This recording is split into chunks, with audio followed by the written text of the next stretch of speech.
Hello friends, आइए आज हम हेलोफाइटा के बारे में पढ़ते हैं। ठीक है, जैसा कि हमने पहले क्लास में पढ़ा था कि जो आपका डिवीजन था प्लांट किंगडम का वो 5 में डिवाइड किया गया था। पहला था Thallophyta, bryophyta, pteridophyta, angiosperm and gymnosperm. ठीक है, तो आज का जो हमारा पहला लेक्चर वो थैलोफाइटा पे है, मतलब कि थैलोफाइटा में एल्गी आते हैं। ठीक है, तो एल्गी के बारे में आज हमको पढ़ना। ठीक, एक चीज ध्यान देना कि एल्गी को डिवाइड कर दिया गया है उसके क्लास के हिसाब से। जो सबसे पहला क्लास है वो क्लोरोफाइसी, जो दूसरा है फियोफाइसी और तीसरा है रोडोफाइसी। ठीक है, तो इन तीन के बारे में हमको पढ़ना है एल्गी में, मतलब कि थैलोफाइटा में। तो आज का जो हमारा क्लास है वो है क्लोरोफाइसी। ठीक, देखो नाम से ही क्लियर होगा, क्लोरो मींस कहीं ना कहीं ये क्लोरो वर्ड रिलेट हो रहा है क्लोरोफिल से। इससे क्लोरोफिल से। और फाइसी, देखो CAI जो है वो रिप्रेजेंट करता है किसी भी किंगडम के क्लास को। ठीक है, अच्छा, ये तो क्लोरोफाइसी जो है वो तो एक क्लास है, हमको पता है। एक चीज ध्यान देना, अगर आता है वर्ड फाइटा तो ये हो जाता है फाइलम। फाइटा अगर आएगा प्लांट वो फाइलम हो जाता है, लेकिन इसी की जगह पे अगर आ गया फाइसी तो वो रिलेट हो जाता है किससे? इसके क्लास से। इससे इसके क्लास से। एक चीज ध्यान देना, तो क्लोरोफाइसी मतलब कि ये एक ऐसा ग्रुप है जिसमें क्लोरोफिल पाया जाता है, और फाइटा मींस प्लांट, प्लांट में क्लोरोफिल पाया जाता है। ठीक है, तो क्लोरोफिल जो है वो एक ऐसा आपका क्लास है जिसको हम कॉमनली ग्रीन एल्गी के नाम से जानते हैं। क्लोरोफिल जो है वो ग्रीन एल्गी के नाम से जाना जाता है, मतलब कि इसमें जितने भी इसके स्पीशीज आएंगे सब ग्रीन एल्गी होंगे। ठीक है, उसमें सभी कैसे होंगे? ग्रीन एल्गी होंगे। दूसरा पॉइंट हमारा क्या कहता है?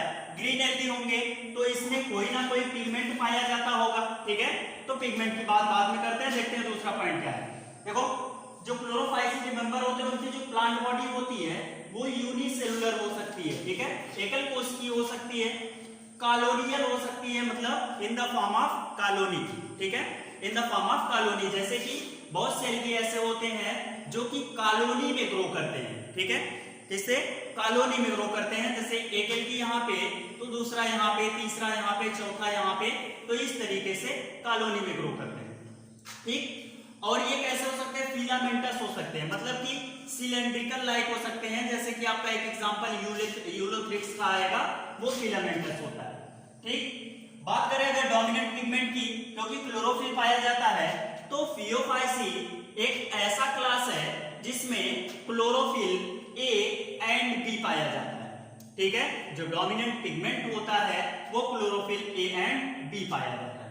अच्छा, जैसे कि हमको पता होगा कि जो क्लोरोफिल होते हैं वो किसी भी प्लांट के क्लोरोप्लास्ट में पाए जाते हैं। कहां पे? क्लोरोप्लास्ट में। हमको पता है कि क्लोरोप्लास्ट में ही क्लोरोफिल पाए जाते हैं, तो पॉइंट हमारा यही है, पिगमेंट लोकेटेड इन क्लोरोप्लास्ट। ठीक है, ये जो पिगमेंट है आपका क्लोरोफिल A एंड B वो क्लोरोप्लास्ट में सिचुएटेड होते हैं, मतलब कि लोकेटेड होते हैं, उसी में उपस्थित होते हैं। और क्लोरोप्लास्ट कैसे हो सकते हैं? डिस्क शेप के हो सकते हैं, डिस्क्वायड, प्लेट लाइक हो सकते हैं, प्लेट की तरीके से, रेटिकुलेट हो सकते हैं, कप शेप के हो सकते हैं, मतलब कि कप के आकार का। जैसे कि एक एग्जांपल आपका क्लेमाइडोमोनास, जिसका आकार कप शेप का होता है। ठीक, स्पाइरल हो सकते हैं या फिर रिबन शेप हो सकते हैं, गोलाकार या फिर फीते की तरीके से हो सकते हैं। हमारा एग्जांपल है स्पायरोगायरा। ठीक है, इतना आपको याद हो गया होगा। चलिए आगे की पॉइंट देखते हैं।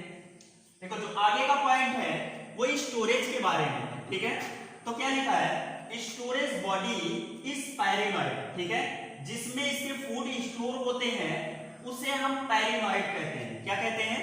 पैरेनॉइड। देखो, पैरेनॉइड जो होता है, ध्यान से समझना, पैरेनॉइड में ये हमेशा सी शेप का होता है। कैसा? सी शेप का, सी शेप का पेरिनॉइड होता है और बीच में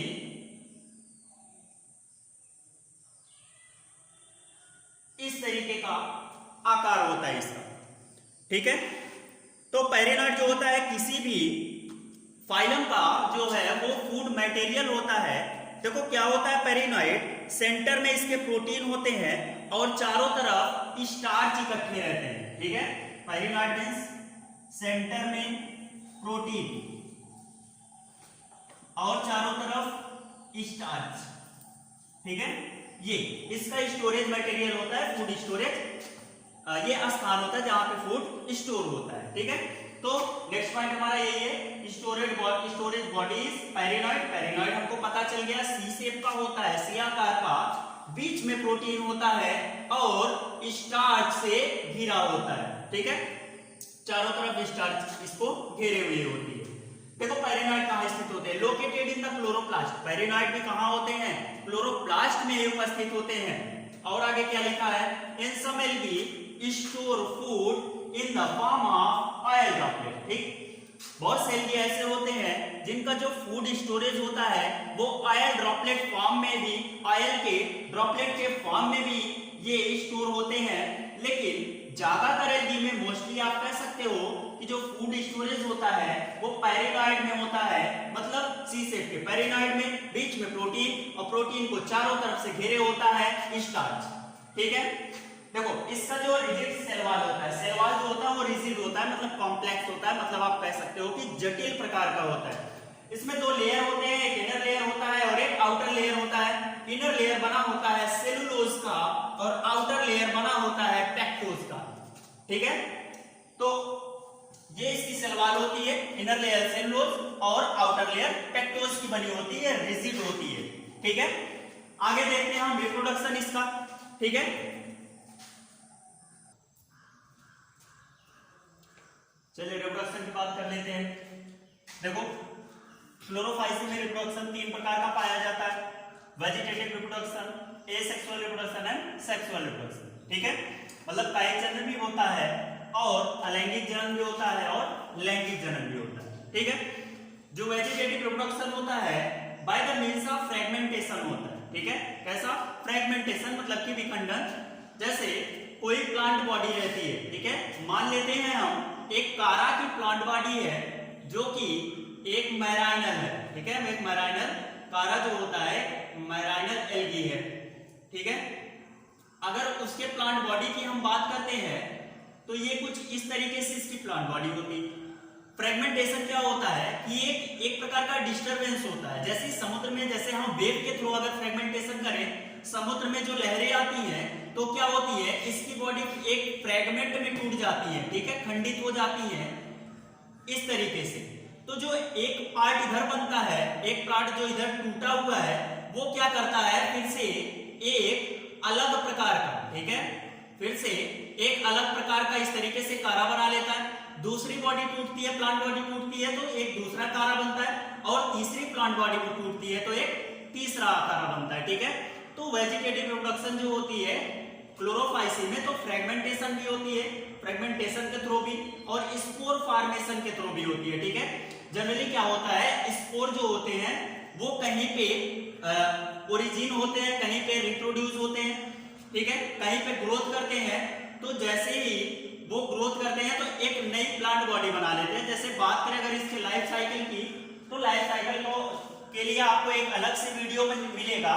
देखो क्या होता है स्पोर फॉर्मेशन में, कोई स्पोर जो होता है वो, जैसे कि स्पोर जो होते हैं जनरली स्पोरेंजियम में एक बैकलाइन स्ट्रक्चर होता है, स्पोरेंजियम में स्थित होते हैं।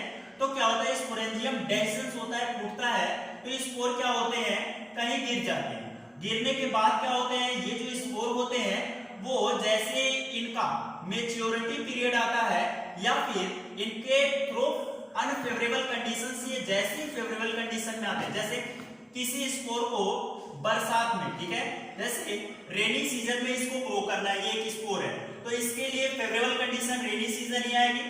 अब ये गिरा है, जब तक रेनी सीजन नहीं आएगा तब तक ये ग्रो नहीं करेगा। जैसे फेवरेबल कंडीशन आता है, ये क्या करता है, ग्रो करता है, और ग्रो करने के बाद by the means of vegetative reproduction के थ्रू ये क्या करता है, अपना एक प्लांट बॉडी बना लेता है। ठीक है, तो इस तरीके से क्लोरोफाइसी के जो मेंबर होते हैं वेजिटेटिव रिप्रोडक्शन से भी ओरिजिनेट होते हैं by the means of fragmentation and by the means of spore formation. ठीक, एसेक्सुअल रिप्रोडक्शन जो होते हैं वो by the means of flagellated जो स्पोर होते हैं। यहाँ पे क्या होते हैं, मोस्ट कॉमन टाइप का एक स्पोर होता है एल्गी में, आप हमेशा नाम सुनोगे, उसका नाम है जू स्पोर। ठीक है, ये भी स्पोर क्या होते हैं, ऐसे ही फ्लैजिलेटेड होते हैं, क्योंकि ये फ्लैजिलेटेड मतलब कि इनके पास चलने की शक्ति भी होती है, चलने के लिए चलन अंग भी पाए जाते हैं। ठीक है, तो जनरली जो क्लोरोफाइसी होते हैं या फिर कोई भी एल्गी होते हैं वो मैराइनल या फिर फ्रेश वाटर होते हैं, मतलब कि जल में ही पाए जाते हैं। तो वहां पे क्या होता है, फ्लैजिला के थ्रू जो स्पोर जो होते हैं, जो मोटाइल जो स्पोर होगा वो चल के जाएगा by the means of water के माध्यम से वो चल के जाता है फीमेल जो स्पोर के पास, वहां से क्या करता है, उसको फ्यूज करता है और फिर ये एसेक्सुअल रिप्रोडक्शन से एक नए प्लांट बॉडी का निर्माण करता है। ठीक, बात करें सेक्सुअल रिप्रोडक्शन की तो it is the most important. ठीक है, सेक्सुअल रिप्रोडक्शन देखो 3 प्रकार से होता है, एक तो आइसोगैमस, दूसरा एनाइसोगैमस और तीसरा है oogamous। तीनों का मतलब ध्यान से समझना। देखो आइसोगैमस मींस क्या होता है, आइसो मींस होता है सेम, जहां भी वर्ड आएगा आइसो मींस सेम होता है, और गैमस मींस गैमेट, मतलब कि इनकी जो शेप एंड साइज होनी चाहिए, जो गैमेट की जो शेप एंड साइज होनी चाहिए वो सिमिलर होनी चाहिए। ठीक है, ज्यादा बड़ा और छोटा नहीं होनी चाहिए। अगर मेल वाला फ्लैजिलेटेड है मतलब उसके पास फ्लैजिला पाया जाता है, तो फीमेल वाले के पास भी फ्लैजिला होना चाहिए। अगर मेल वाला नॉन फ्लैजिलेटेड है तो फीमेल वाला भी नॉन फ्लैजिलेटेड होना चाहिए। आइसोगैमस का मतलब है सेम टाइप के गैमेट होने चाहिए, फ्लैजिलेटेड दोनों हो तो भी चलेगा, नॉन फ्लैजिलेटेड दोनों हो तो भी चलेगा, मतलब कि जो इनका फ्लैजिला होना चाहिए वो सिमिलर होना चाहिए, अगर नॉन फ्लैजिलेटेड है तब भी वो सिमिलर होने चाहिए। जैसे कि यहाँ पे एग्जांपल आपको दिख रहा होगा, इसकी साइज दिस इज, इसको अगर हम मेल मानते हैं, ठीक है, और इसको फीमेल मानते हैं, तो आप देख रहे हो शेप और साइज दोनों की एक ही है। This type of reproduction is known as isogamous type of reproduction. ठीक, बात करें एनाइसोगैमस की, तो यहाँ पे एनाइसोगैमस में क्या होता है कि दोनों जो गैमेट होते हैं, मतलब मेल और फीमेल जो दोनों गैमेट होते हैं वो डिसिमिलर इन साइज होते हैं। कैसे डिसिमिलर होते हैं, मतलब आप यहाँ पे आपको एक एग्जांपल दिख रहा होगा। ठीक है, अगर इसको हम मेल माने, ठीक है, अगर ये मेल गैमेट है और ये फीमेल गैमेट है, तो आप देख रहे हैं इसका जो फ्लैजिला है, इसका जो फ्लैजिला है वो बड़ा है और इसका जो फ्लैजिला है वो छोटा है। ठीक है, तो साइज में ये कैसे है, डिसिमिलर है, इसीलिए इस टाइप के रिप्रोडक्शन को एनाइसोगैमस टाइप रिप्रोडक्शन कहा जाता है। जैसे कि आपका एग्जांपल क्लेमाइडोमोनास ब्राउनी। ठीक है, क्लेमाइडोमोनास ब्राउनी एक क्लेमाइडोमोनास की एक स्पीशीज है, उसमें एनाइसोगैमस टाइप के रिप्रोडक्शन पाए जाते हैं। और जैसे कि आइसोगैमस की बात करें तो स्पाइरोगायरा में होते हैं। नेक्स्ट हम बात करें oogamous की, तो oogamous में ध्यान रखना जनरली जो मेल होता है वो मोटाइल होना चाहिए और फीमेल नॉन मोटाइल होनी चाहिए। मोटाइल का मतलब चलन अंग। ठीक है, जो मेल होता है उसके पास चलन अंग होनी चाहिए और जो फीमेल होती है उसके पास चलन अंग नहीं होनी चाहिए। इस टाइप के रिप्रोडक्शन को oogamous टाइप का रिप्रोडक्शन कहते हैं। ठीक है, जैसे कि ह्यूमन स्पर्म की बात करें या फिर ह्यूमन फीमेल ओवम की बात करें, तो फीमेल का जो ओवम होता है वो राउंड शेप का होता है और वो नॉन मोटाइल होता है, मतलब उसके पास चलने की शक्ति नहीं होती क्योंकि उसके पास चलन अंग नहीं होता। लेकिन ह्यूमन का जो स्पर्म होता है उसके पास चलन अंग पाया जाता है। ठीक है, लोकोमोटरी ऑर्गन पाया जाता है। तो इस तरीके से ये जो दोनों गैमेट हैं उसे हम oogamous टाइप का रिप्रोडक्शन कहते हैं। जैसे कि यहाँ पे आपको दिख रहा है, ये एक इसके पास फ्लैजिला है, दिस इज अ मेल और दिस इज अ फीमेल। ठीक है, इसके पास फ्लैजिला नहीं है, तो ये क्या है, oogamous टाइप का रिप्रोडक्शन है। जैसे कि वॉलवॉक्स, फ्यूकस या फिर और भी चीजें है इसमें oogamous। ठीक है, आई होप कि आपको रिप्रोडक्शन समझ में आया होगा। बात करें एग्जाम्पल की, तो एग्जाम्पल ही इसमें इंपॉर्टेंट होता है। क्लोरोफाइसी के जो एग्जाम्पल होते हैं, ध्यान देना इसको। देखो एक ट्रिक है बढ़िया सा, उसको याद कर लेना, चाचा वर्सेस सन, ठीक है। CH फॉर चार और CHA फॉर चा, मतलब कि चाचा। V फॉर वर्सेस और S फॉर स्पायरोगारा, UN मतलब कि SUN। यहाँ पे चाचा वर्सेस SUN सन, ठीक है। ऐसे याद कर लेना, चाचा वर्सेस सन। देखो CH फॉर क्लेमाइडोमोनास जो कि यूनिसेलुलर होता है, CHA for Chara, V for VS मतलब कि यहाँ पे जो वर्सेस था, V फॉर वॉलवॉक्स जो कि कॉलोनियल होता है, कॉलोनी फॉर्म में ग्रो करता है, S फॉर स्पायरोगायरा जो कि फिलामेंटस है, एक फिलामेंट की तरीके से, एक ट्यूब की तरीके से होता है, एक सिलेंड्रिकल लाइक स्ट्रक्चर होता है। U फॉर यूलोथ्रिक्स, ये भी कैसा होता है, फिलामेंटस होता है। और N फॉर नाइटेरा, ठीक है। तो याद कर लेना, आपके पास बढ़िया सा ट्रिक है, चाचा वर्सेस SUN सन, ठीक है।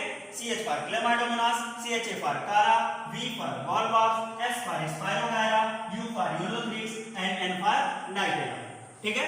तो ये आपका थैलोफाइटा क्लोरोफाइसी जो आपका क्लास था, वो भी ग्रीन एल्गी की, वो खत्म होती है। नेक्स्ट जो हमारा टॉपिक है वो हम पढ़ेंगे फियोफाइसी मतलब ब्राउन एल्गी के बारे में, ठीक है। Thank you.